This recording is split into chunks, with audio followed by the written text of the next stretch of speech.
زما خوږو دوستانو کشرانو مشرانو په جمع السلام علیکم.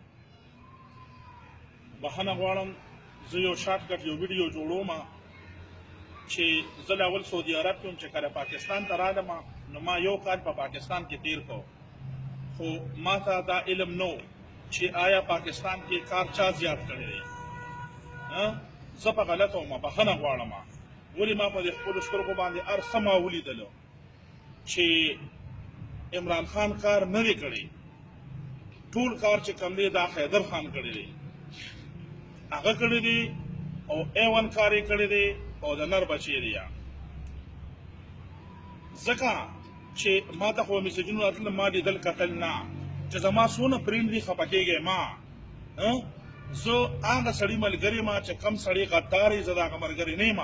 ولې چې په مردان کې جلسه وه او زه عاطف خان وغوښتلم او هغه سره زه ګاډي کې کېناستم، خو زه بره ودرېدم، مسجد معقول وګورم.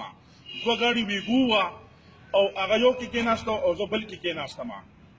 کله چې بسم الله الرحمن الرحیم لا اله الا الله محمد رسول الله چې کله زه ودرېدم په هغه ګاډي کې او هغه وله ګیر ورکړو، نو زه یې ښکته راوغورځولم. په ما باندې بالکل په هوا یو لوټ وړېده او ښکته رالم.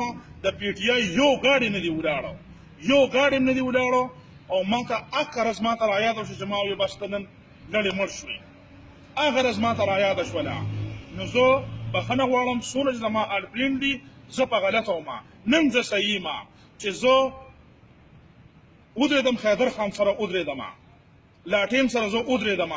ما هغه ته ځان ورواړو خو په نره باندې دا ټوله زندګي چې دا زما هغه ته وقف ته چې حیدر خان ته زه ودرېدم او خفه کېږم. دا ټوپۍ ده، دا ما لرې کړله.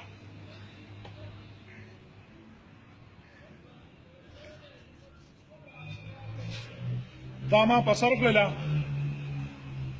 او ما د پی ټي آی نه بغاوت وکړو، مکمل پلار په نیکه باندې. او څونه چې زما د ماما زامن دي، څونه چې زمونږ ټبر دي، تقریبا 140 کسان، دا غونډ مونږه حیدر خان سره ولاړ یو. کیپټن مناظر خان چې هغه زما ساکه ماما دی او هغه سره مونږ په جمع باندې ودرېدلو وه. او دا ویډیو چې دا زما چې څونه آل پرینټ دي دا ما ته پته ده. څوک په د فیسبوک نه ډیلیټ کړي، څوک په دغه نه ډیلیټ کړي، څوک په څنګه کمنټ ورکړي. ولې چې ما په سعودي عرب کې څه کتل لیدلو نه، هغه ما په موبایل باندې لیدلو، خو ما په حقیقت ما نو کتلی چې حقیقت څه دی.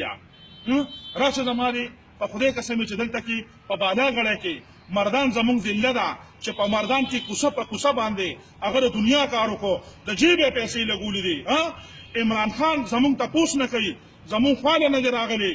هر سړی و چې زه عمران خان لرم هغه څه خدای خو نه دی، هسه خدای خو نه دی چې هر سړی و زه هغه لاړې زه هغه لاړې. مونږ له چې په یو ټیلیفون باندې حیدر خان سره زه ولاړم او هغه ته لا دا پته نشته چې دی زمونږ لاټین ته راوړېدو ان پي ته، هغه ته لا دا پته نشته دی.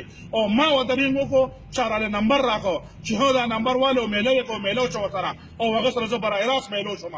او ما ته یې ویل چې ورور راشه زه پلان کې ځای کې یم ستاسو خدمت ته زه تعالی وکړم.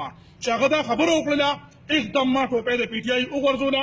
هغه د ټوپۍ پرته ده، په هغه چمن کې پرته ده. زړه مې غواړي تسل چې تیلي مې ورته ووالې، خو زړه مې غواړي چې تیلي مې ورته ووالې.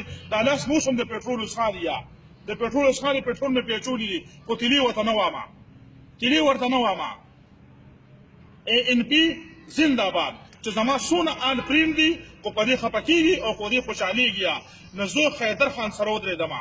حیدر خان زنده باد، زنده باد، حیدر خان زنده باد. والسلام.